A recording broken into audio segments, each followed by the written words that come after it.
আছে। আমরা আম তার পরিবারকে আম সমবেদনা জানাই। আ কিন্তু আজকে উনার জামাই যেটা বলেছে বা ডাক্তারের যা রিপোর্ট, উনি মেন্টালি ডিস্টার্ব ছিল।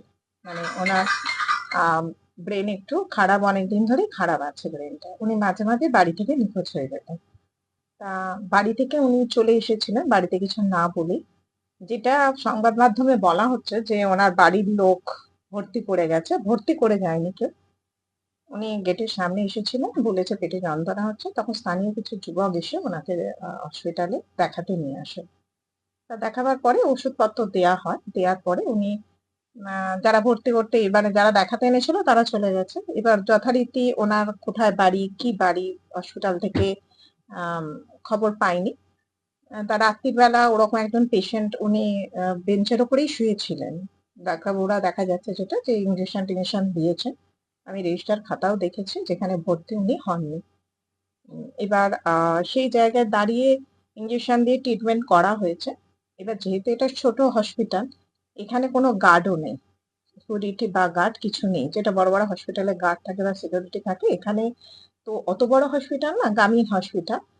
আম সেখানে কোনো গার্ড ছিল না এবং যখন নার্স এবং ডাক্তার অন্য পেশেন্ট একজন আসে তাকে দেখতে যায়, সেই মুহূর্তে উনি ওখান থেকে ওই বেঞ্চ থেকে ভর্তি তো হননি, বেঞ্চে শুয়েছিলেন। বেঞ্চ থেকে উঠে চলে যায়।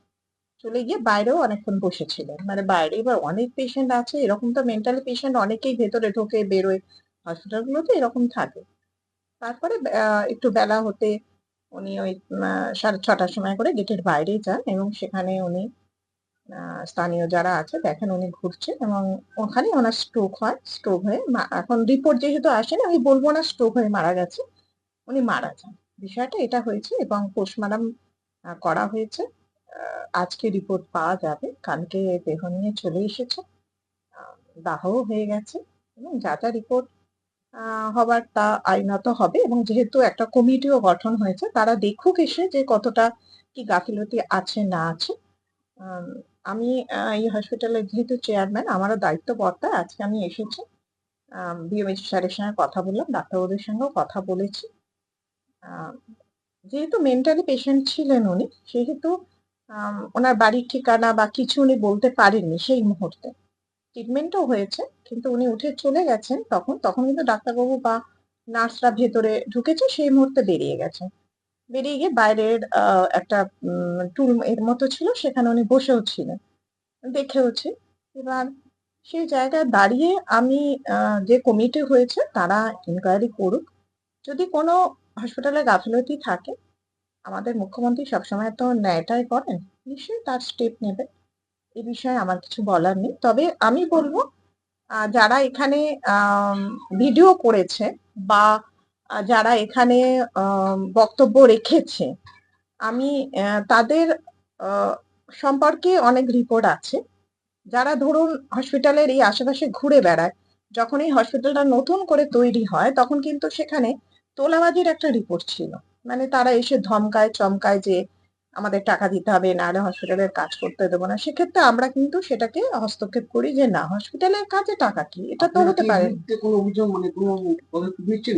না, ওদের আমরা কিন্তু থ্রেট করেছিলাম যে একবার আমরা ওয়ার্নিং দিই। হ্যাঁ, হ্যাঁ। না বলা হয়েছিল এবং থানায় অভিযোগ মানে অফিসারদের বলা হয়েছিল তারাও ওদের বলেছে যে হসপিটালে যেন ধারে বারে না দেয়। এরা কারা? এরা কি সমাজ বিরোধী?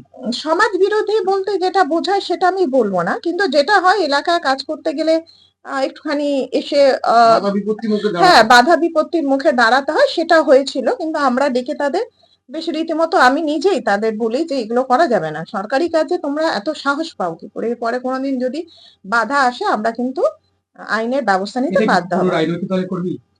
দেখুন রাজনৈতিক দলের কর্মী যেহেতু ভিডিও ছেড়েছে শুধু সিপিএম এর এখানকার মেম্বার। তাদের 34 বছরে কোনো কাজ হয়নি। আগে খোঁজ নিয়ে দেখুন এই যে হসপিটালটা হাজী এসটি মল্লিক এই বিএমএইচ আসার আগে ওই 67-68 থেকে 80 জনের মতো পেশেন্ট হতো।